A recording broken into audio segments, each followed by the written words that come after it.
Have you ever stopped to wonder how growing older doesn't just change your body, but also shifts the way you see the world?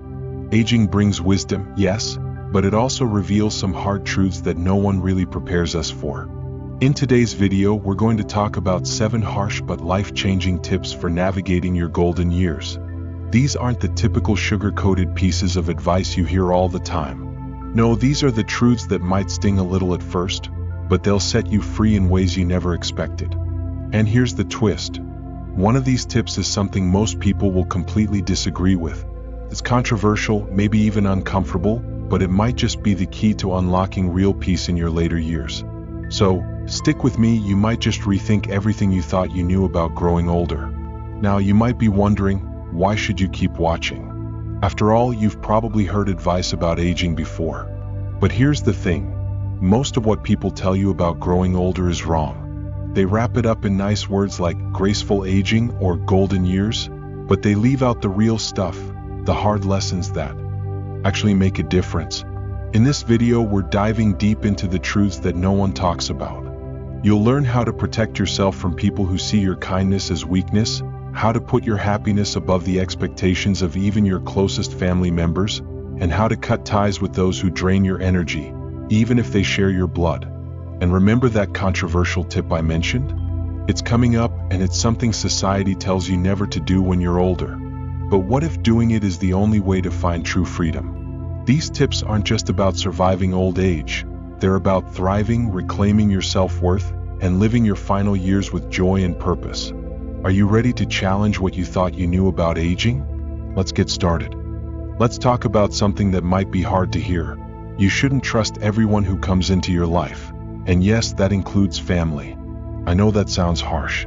But as we grow older, we often become more trusting, not because we're naive, but because we want connection. Loneliness can sneak up on us.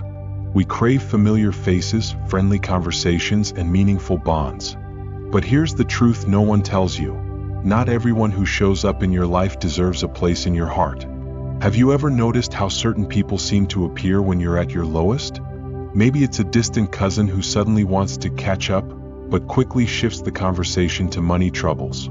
Or perhaps it's a neighbor who's all smiles when they need a favor but vanishes the moment you could use some support.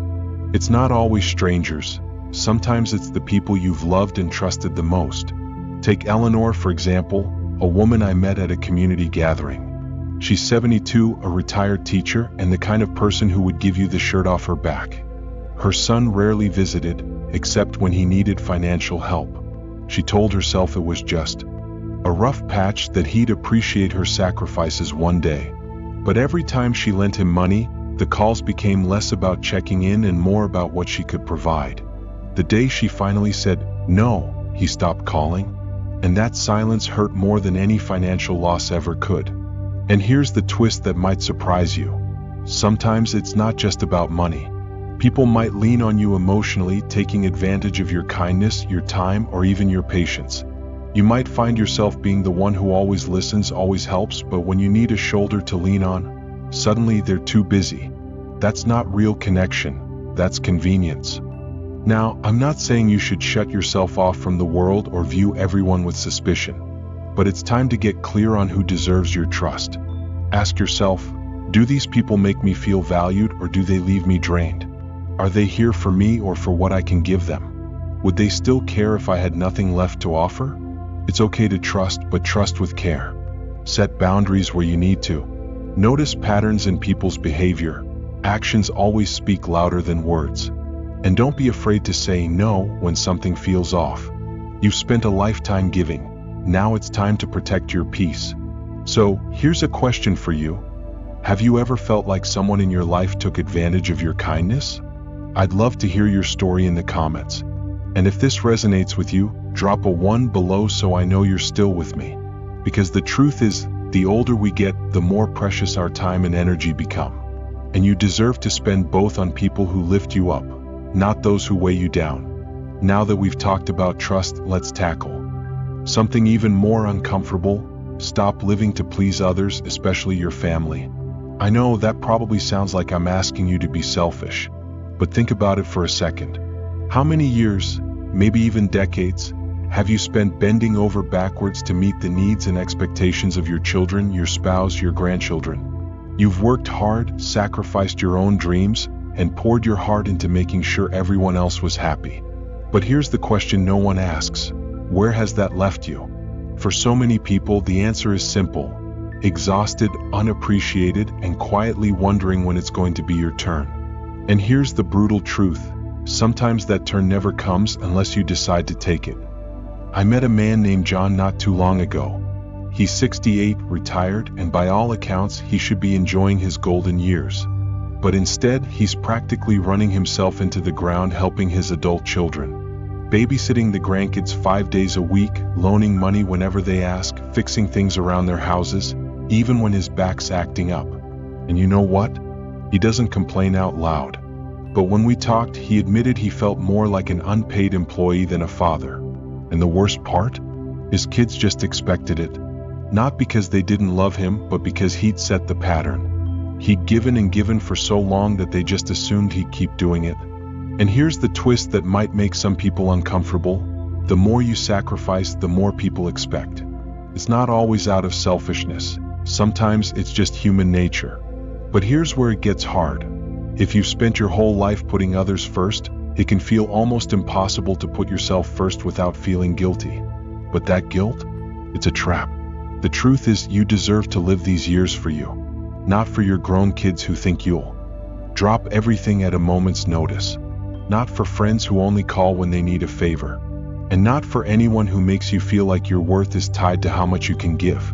Imagine what it would feel like to wake up in the morning and do something simply because you wanted to, not because someone else expected it. Maybe it's finally taking that trip you've been dreaming of for years, or picking up a hobby you always said you'd get around to.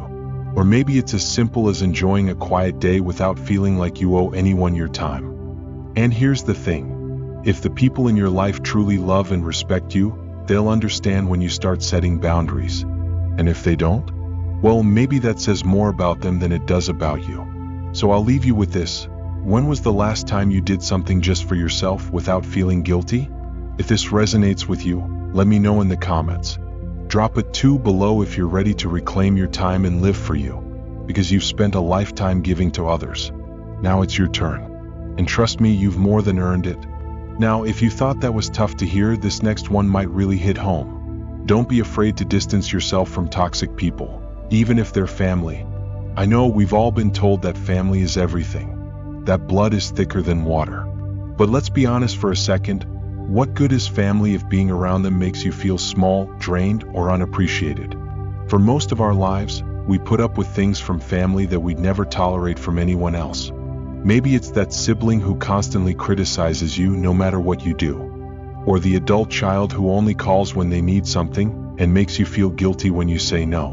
Maybe it's even your spouse, someone you've shared decades with, but who now treats you with more indifference than love. And here's the thing that no one wants to admit: just because someone is family doesn't mean they deserve unlimited access to your life. Being related to you doesn't give them a free pass to mistreat you, manipulate you, or take advantage of your kindness. I remember talking to Linda, a 70-year-old woman who spent years putting up with her daughter's toxic behavior.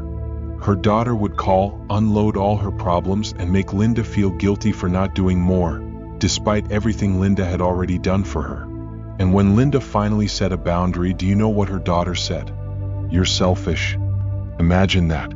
After a lifetime of giving, one moment of self-care was labeled selfish. But here's the twist that might stir the pot. Sometimes the healthiest thing you can do is walk away from people who share your blood. It doesn't mean you stop loving them. It doesn't mean you're heartless. It means you're choosing you, your peace, your sanity, your happiness.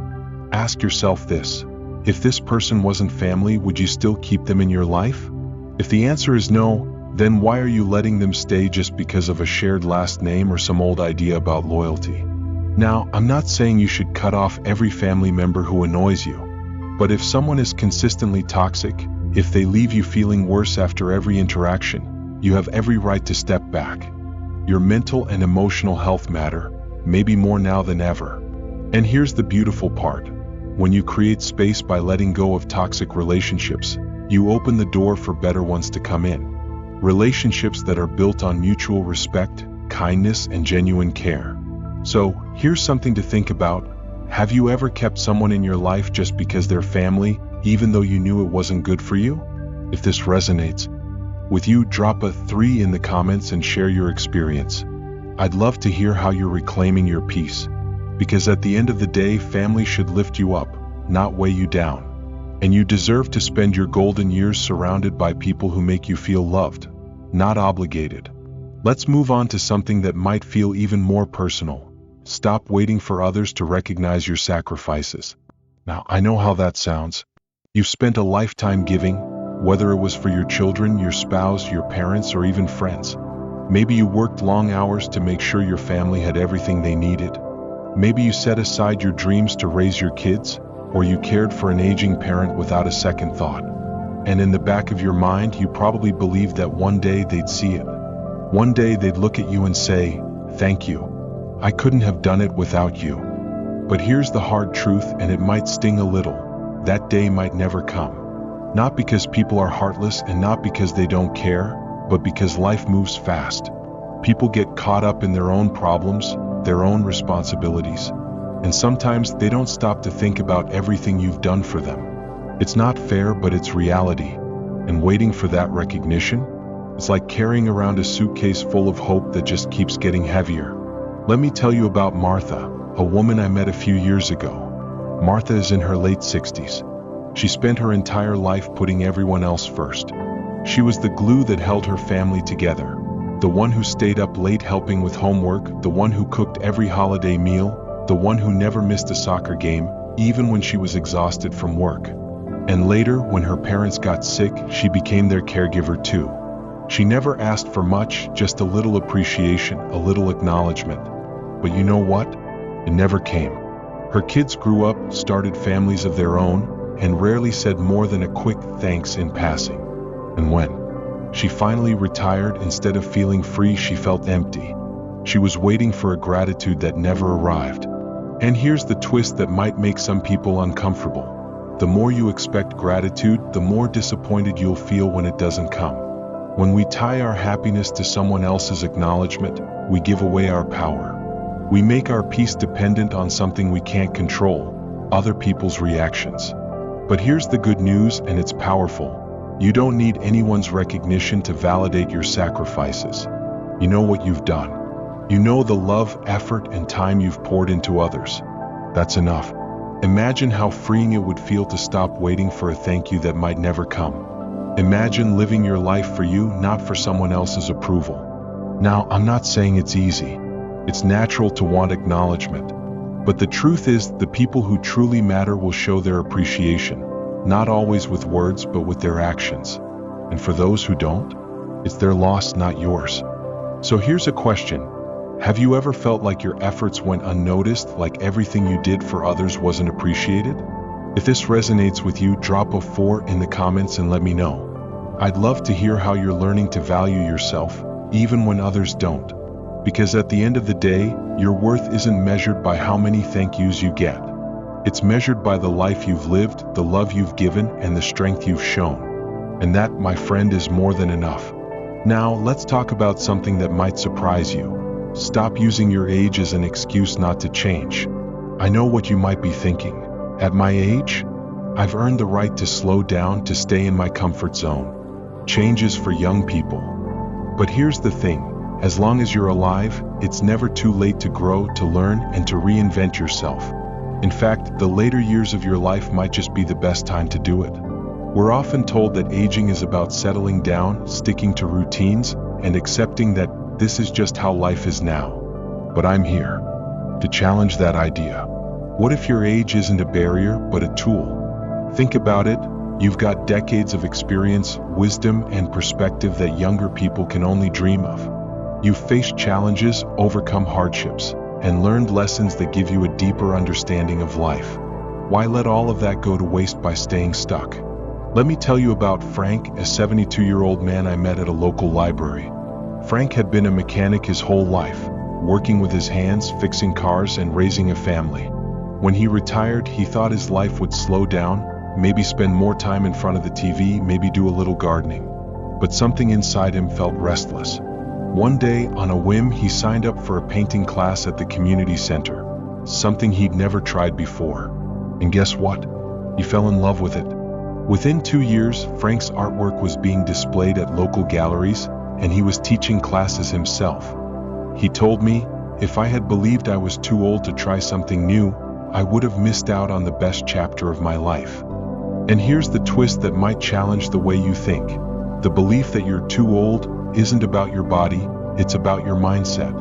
We've been conditioned to think that growth stops at a certain age, but that's just not true. In fact, the biggest limitation isn't your age, it's the story you're telling yourself about what's possible. Now, I'm not saying you need to start skydiving or running marathons, unless you want to.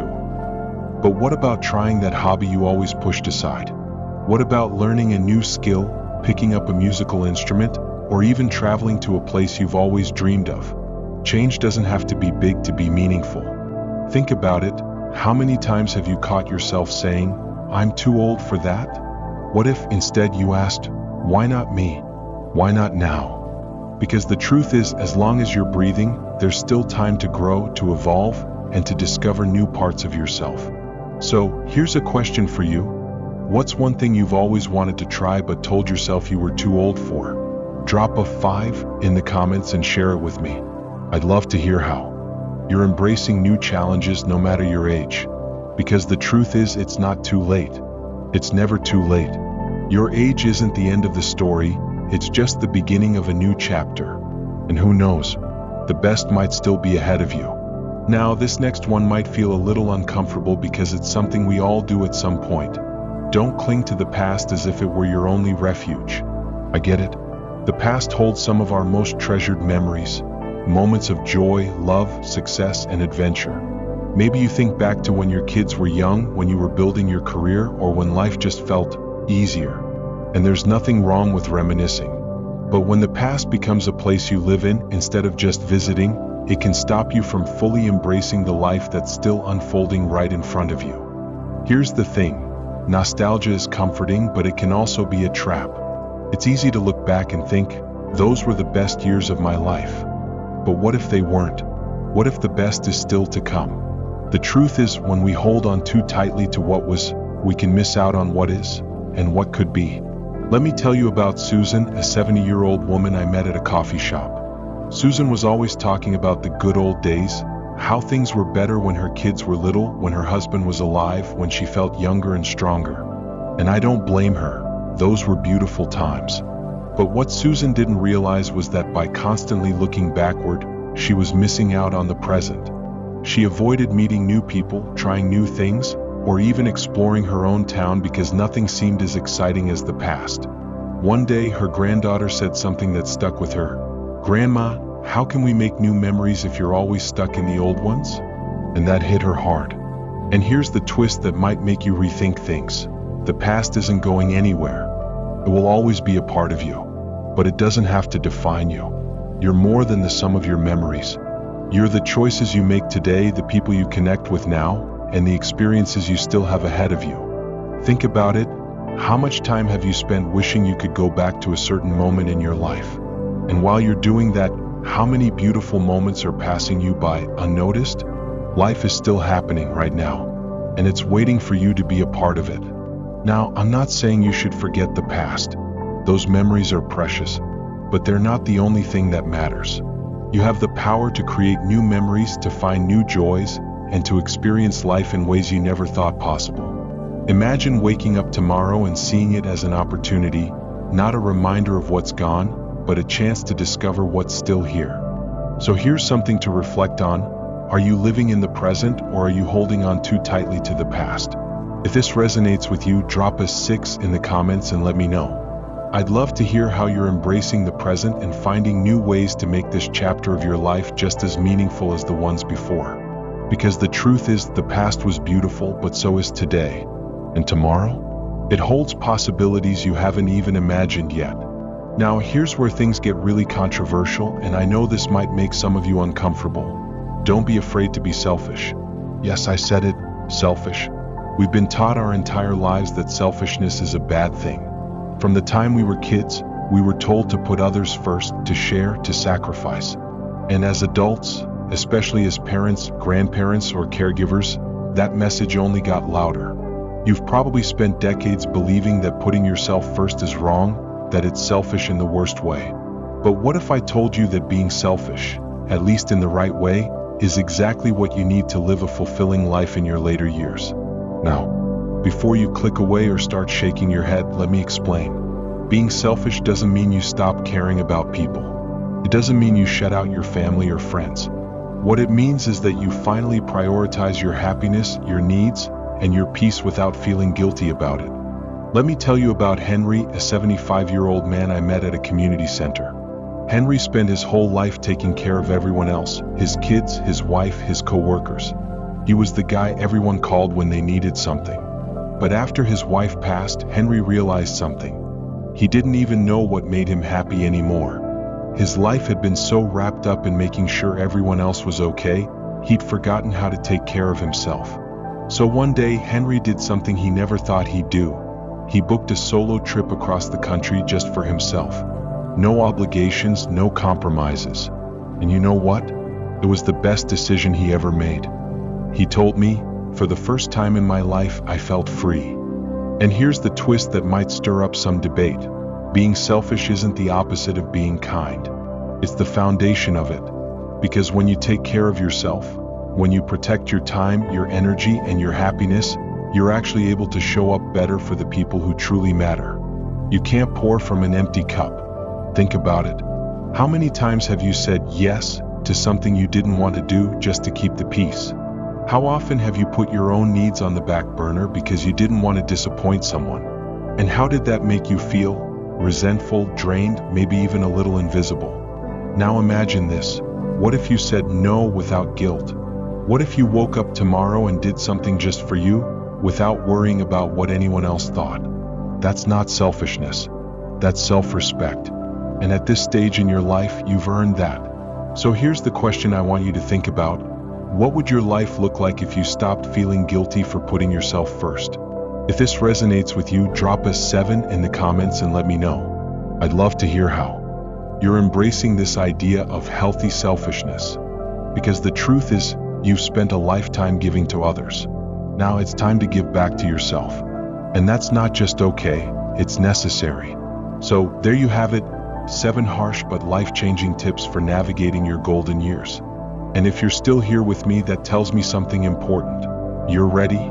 Ready to embrace the kind of life that puts you first, that honors your wisdom, your experiences, and your happiness. Now, I know some of these tips might have been hard to hear. Maybe you're still thinking about that one piece of advice that hit a little too close to home. Maybe you're feeling a mix of emotions, relief, frustration, even a little resistance. And that's okay. Growth doesn't always feel comfortable. But it's in those uncomfortable moments that real change happens. Let's take a moment to reflect. Have you ever trusted someone who didn't deserve it? Have you spent years putting everyone else's needs before your own? Or maybe you've clung to the past, thinking your best days are behind you. Whatever it is, I want you to know this. It's never too late to make a change. You're not stuck. You're not too old. And you're certainly not alone. In fact, here's a little secret. The most powerful transformations often happen later in life. Why? Because by now you've got something younger people don't: perspective. You know what matters and what doesn't. You've learned what real love looks like, what true friendship feels like, and how precious your time really is. And that gives you the freedom to live life on your terms. Now, I'd love to hear from you. Which of these tips resonated with you the most? Was there one that made you stop and think?